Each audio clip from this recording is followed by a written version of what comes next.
So welcome. This question says a point on a rigid cylinder has an angular velocity of +3 radians per second at a time t equals 2 seconds. The cylinder has an angular acceleration of -5 radians per second squared. What is the point's angular velocity at t equals 6 seconds? So let's visualize to begin with. Here's a rotational motion. And at some point, so we'll have here's a particle, and the particle has a angular velocity, so omega I is equal to +3 radians per second. And then we're assuming a constant angular acceleration of -5 radians per second, so alpha is equal to -5 radians per second squared. And then it says what is the point's angular velocity at t equals 6 seconds. So let's go to back to black, and let's say we're here, and now is the particle, and we're going to find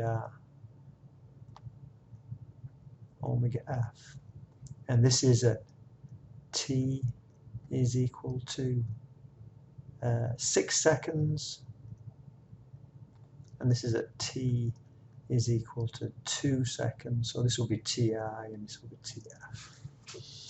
So notice a little bit about my diagram. I'm trying to visualize as carefully as I can. I decided to make the counterclockwise positive and things that are clockwise negative.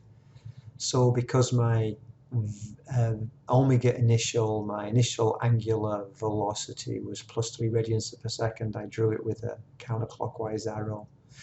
I'm assuming my final velocity will be a counterclockwise direction. It may or may not be, it doesn't matter, I'm just visualizing. But my acceleration is in a clockwise direction.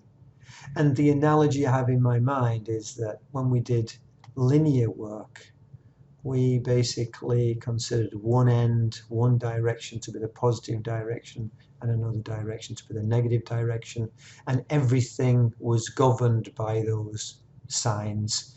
So the same goes for this angular stuff. This rotational questions. What we're realizing, what we'll find, is that the rotational question is analogous to the linear question. And we just got to basically apply the same physics in rotational terms. So, as we did before, actually, what do we know? Well, we know that we have an initial angular velocity, which is +3 radians per second. We know we have a constant angular acceleration of -5 radians per second squared. We know we have a change in time, which is of course tf minus ti, which is 6 minus 2, which equals 4 seconds. And we want to find a final angular velocity. And what I say to students is this is very analogous to the linear stuff. So you might think of this as a initial position, you might think of this as an A, you might think of this as a delta t, and you might think, I'm sorry, let me change that. You might think of that as an initial velocity. You think of this as your constant acceleration, your change in time, and your final velocity. And the expression that might come to mind immediately is Vf is equal to Vi plus A delta t. And so, yeah, in angular equivalent, we say, well, omega f equals omega I plus alpha delta t. And I must confess, I don't have two sets of equations learned. I learned them for my linear kinematics, and I am going to do a translation for my rotational kinematics. So I know that angular acceleration is analogous to linear acceleration. I know omega f is my angular velocity final, which is analogous to my linear velocity final, and so on. The rest is just math. The rest is basically, oh, well, we want omega f, and that equals plus 3 added to minus 5 times 4.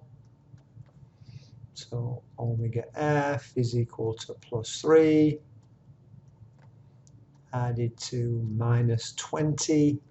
So omega f is equal to minus 17 radians per second. So there's my answer. It's a standard kinematics question. It's just done in rotational terms. So what happened with this? Let's visualize the journey. So this thing was traveling in a counterclockwise direction.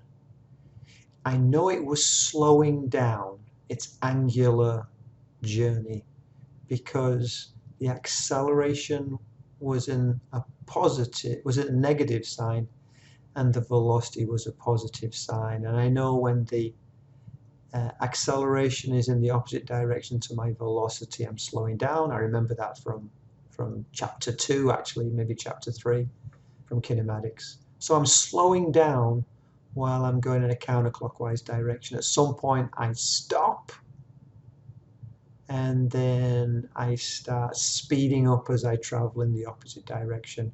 And so by the time I get to this t equals 6 seconds, I am in fact traveling in a clockwise direction, and that is indicated by the fact I have the minus 17 there. So think of these things in terms of what you learned about the linear kinematics, and then simply step your way through them. By all means, invoke the linear terminology and then convert to the angular terminology. If you are comfortable with the linear kinematics, you will be comfortable with these. Yeah, unfortunately, if you weren't comfortable with the linear kinematics, you won't be comfortable with these. But now's your second chance to get them. Okay, there we have it.